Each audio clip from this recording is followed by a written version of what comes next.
नमस्ते मंडळी, कसे आहात सर्वजण? गणेश चतुर्थीच्या सर्वांनाच खूप खूप शुभेच्छा.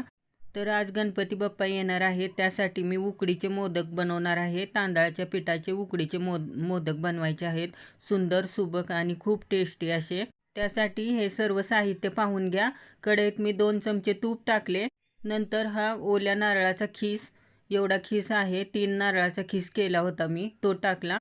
नंतर 2 चमचे खसखस, हा एवढा गूळ बारीक करून टाकला आहे आणि विलायची, वेलची पूड टाकून छान असे मिक्स करून घेतले उलताण्याच्या साहाय्याने.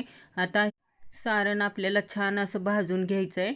आता सारण आपले छान भाजून झालेले आहे. तांदळाच्या पिठाची उकड काढण्यासाठी मी 1.5 वाटी पाणी ठेवले आहे गरम होण्यासाठी. त्यात 2 चमचे तूप टाकले, चवीपुरते मीठ.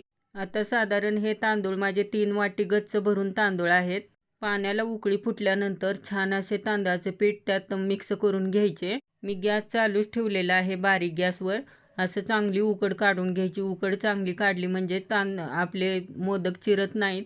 आता फुलपात्राच्या साहाय्याने मी सर्व गाठी फोडून घेत आणि लागल असे नॉर्मल पाणी घालून पीठ एकदम छान मळून घ्यायचे. जितके पीठ चांगले मळचाल तेवढे मोदक आपले छान होतात.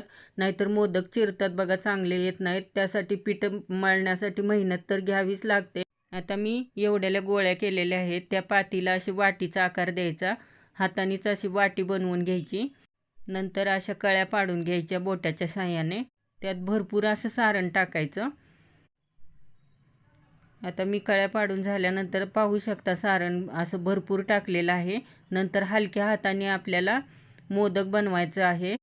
असा मी आकार दिलेला आहे त्याला. तुम्हाला हवा तसा आकार तुम्ही देऊ शकता. सर्व मोदक मी बनवून घेतले. नंतर ते उकडायला ठेवले. पाहू शकता मोदक किती सुंदर झाले आहेत. वेगवेगळ्या आकाराचे बनवले आहेत मी. अगदी सुंदर, सुबक आणि टेस्टी मोदक पारंपरिक पद्धतीने गणपती बाप्पासाठी बनवले आहेत. आता गणपती बाप्पांना नैवेद्य दाखवण्यासाठी मी एका ताटात पानात काढून घेतले मोदक. आणि हे पहा, गणपती बाप्पाचे डेकोरेशन असे केलेले आहे ह्या वर्षी आम्ही. आवडल्यास एक लाईक